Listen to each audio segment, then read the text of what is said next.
കനത്ത മഴ ഇപ്പോഴും തുടരുകയാണ്. ഇതിന്റെ സാഹചര്യത്തിൽ അവധി പ്രഖ്യാപിച്ചിട്ടുണ്ട്. ഇതുമായി ബന്ധപ്പെട്ട വിവരങ്ങളാണ് ഈ ഒരു വീഡിയോയിൽ നിങ്ങളുമായി പങ്കുവെക്കുന്നത്. ദുരന്തത്തിൽ മരിച്ചവരുടെ എണ്ണം 240ആയി. 200ഓളം പേരെ കാണാനില്ല. 1592 പേരെ ഇതിനകം രക്ഷപ്പെടുത്തി. 90 പേർ ചികിത്സയിൽ ഉണ്ട്. 8,017 പേരാണ് ദുരിതാശ്വാസ ക്യാമ്പുകളിൽ ഉള്ളത്. ശക്തമായ മഴ തുടരുന്ന സാഹചര്യത്തിൽ സംസ്ഥാനത്ത് 7 ജില്ലകളിൽ ഇതിനകം അവധി പ്രഖ്യാപിച്ചിട്ടുണ്ട്. കൂടുതൽ ജില്ലകളിൽ ഇനിയും അവധി പ്രഖ്യാപിക്കാനുള്ള സാധ്യതയുണ്ട്. ഓരോ ജില്ലകളിലും അവധി പ്രഖ്യാപിച്ചതിൻ്റെ അറിയിപ്പാണ് ഇനി പറയുന്നത്.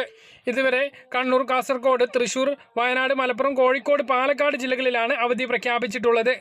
തൃശൂർ ജില്ലയിൽ മഴയും കാറ്റും തുടരുന്ന സാഹചര്യത്തിലും പല സ്കൂളുകളും ദുരിതാശ്വാസ ക്യാമ്പുകളായി പ്രവർത്തിക്കുന്ന സാഹചര്യത്തിലും ദുരന്ത സാഹചര്യം ഒഴിവാക്കുന്നതിന്റെ മുൻകരുതലുകൾ എന്നതിന്റെ ഭാഗമായും നാളെ ഓഗസ്റ്റ് 1 വ്യാഴാഴ്ച അവധി പ്രഖ്യാപിച്ചതായി തൃശൂർ ജില്ലാ കലക്ടർ അറിയിച്ചു. പ്രൊഫഷണൽ കോളേജുകൾ, CBSE, ICSE സ്കൂളുകൾ, കേന്ദ്രീയ വിദ്യാലയങ്ങൾ, ട്യൂഷൻ സെന്ററുകൾ, അംഗനവാടികൾ എന്നിവയ്ക്കെല്ലാം അവധി ബാധകമാണ്. കുട്ടികൾ താമസിച്ച് പഠിക്കുന്ന റെസിഡൻസ് സ്കൂളുകൾക്ക് അവധി ബാധകമല്ല. മുൻകൂട്ടി നിശ്ചയിച്ച പരീക്ഷകൾക്കും അവധി ബാധകമല്ല.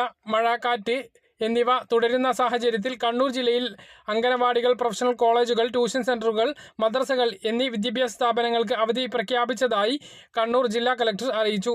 അതിശക്തമായി തുടരുന്ന മഴയുടെ സാഹചര്യത്തിൽ മുൻകരുതലുകൾ എന്ന നിലയ്ക്ക് കാസർഗോഡ് ജില്ലയിലെ കോളേജുകൾ, സ്റ്റേറ്റ്, CBSE, ICSE സ്കൂളുകൾ, കേന്ദ്രീയ വിദ്യാലയങ്ങൾ, അംഗനവാടികൾ, മദ്രസകൾ തുടങ്ങിയ എല്ലാ വിദ്യാഭ്യാസ സ്ഥാപനങ്ങൾക്കും നാളെ ഓഗസ്റ്റ് 1 വ്യാഴാഴ്ച ജില്ലാ കളക്ടർ ഇംബ ശേഖർ അവധി പ്രഖ്യാപിച്ചു. വയനാട് ജില്ലയിലെ ട്യൂഷൻ സെന്ററുകൾ, അംഗനവാടികൾ, പ്രൊഫഷണൽ കോളേജുകൾ ഉൾപ്പെടെയുള്ള എല്ലാ വിദ്യാഭ്യാസ സ്ഥാപനങ്ങൾക്കും വ്യാഴാഴ്ച ജില്ലാ കളക്ടർ മേഘശ്രീ അവധി പ്രഖ്യാപിച്ചിട്ടുണ്ട്. മലപ്പുറം ജില്ലയിൽ പ്രൊഫഷണൽ കോളേജുകൾ ഉൾപ്പെടെ മുഴുവൻ വിദ്യാഭ്യാസ സ്ഥാപനങ്ങൾക്കും ജില്ലാ കളക്ടർ VR വിനോദും അവധി പ്രഖ്യാപിച്ചിട്ടുണ്ട്. കോഴിക്കോട് ജില്ലയിൽ ശക്തമായ മഴ തുടരുന്ന സാഹചര്യത്തിൽ ജില്ലയിലെ പ്രൊഫഷണൽ കോളേജുകൾ ഉൾപ്പെടെയുള്ള എല്ലാ വിദ്യാഭ്യാസ സ്ഥാപനങ്ങൾക്കും നാളെ 1 തീയതി വ്യാഴാഴ്ച അവധി പ്രഖ്യാപിച്ചതായി കോഴിക്കോട് ജില്ലാ കളക്ടറും അറിയിച്ചിട്ടുണ്ട്.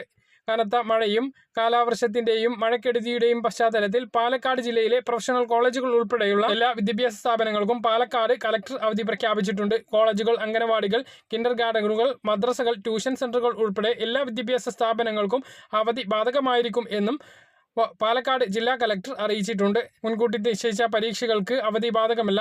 മോഡേൺ റെസിഡൻഷ്യൽ സ്കൂളുകൾക്കും നവോദയ വിദ്യാലയങ്ങൾക്കും അവധി ബാധകമല്ല. സംസ്ഥാനത്ത് അതിസങ്കീർണമായിട്ടുള്ള ഒരു അവസ്ഥയിലൂടെയാണ് ഇപ്പോൾ കടന്നു പോയിക്കൊണ്ടിരിക്കുന്നത്. വയനാട് ജില്ലയിൽ ശക്തമായ മഴ തുടരുന്ന സാഹചര്യത്തിൽ ഉരുൾപൊട്ടാൻ സാധ്യതയുണ്ട്. ഉരുൾപൊട്ടൽ സാധ്യതയുള്ള പ്രദേശത്ത് നിന്നും ജനങ്ങൾ മാറി താമസിക്കണം എന്ന് വയനാട് ജില്ലാ കളക്ടർ ഇപ്പോൾ മുന്നറിയിപ്പ് നൽകിയിട്ടുണ്ട്. സംസ്ഥാനത്ത് 2018 പ്രളയത്തിൽ പോലും ഇത്രയും അധികം ജീവനുകൾ നമുക്ക് നഷ്ടമായിട്ടില്ല. ഒരു 3ാം പ്രളയം എന്നുള്ള നിലയ്ക്കാണ് പല സ്ഥലങ്ങളിലും വെള്ളം ഉയർന്നുകൊണ്ടിരുന്നത്. ഭാരതപ്പുഴയുടെ തീരത്ത് വെള്ളം ഉയരാൻ സാധ്യതയുള്ളതിനാൽ തീരദേശവാസികൾ മാറി താമസിക്കണം എന്ന മുന്നറിയിപ്പും വന്നിട്ടുണ്ട്. പറഞ്ഞ കാര്യങ്ങൾ കൃത്യമായിട്ട് മനസ്സിലാണെന്ന്. ഇതുപോലെ ഇൻഫർമേഷൻ ലഭിക്കാൻ ചാനൽ സബ്സ്ക്രൈബ് ചെയ്യുക, ബെൽ ഐക്കൺ എനേബിൾ ചെയ്യുക. മറ്റൊരു വീഡിയോ വീണ്ടും കാണാം.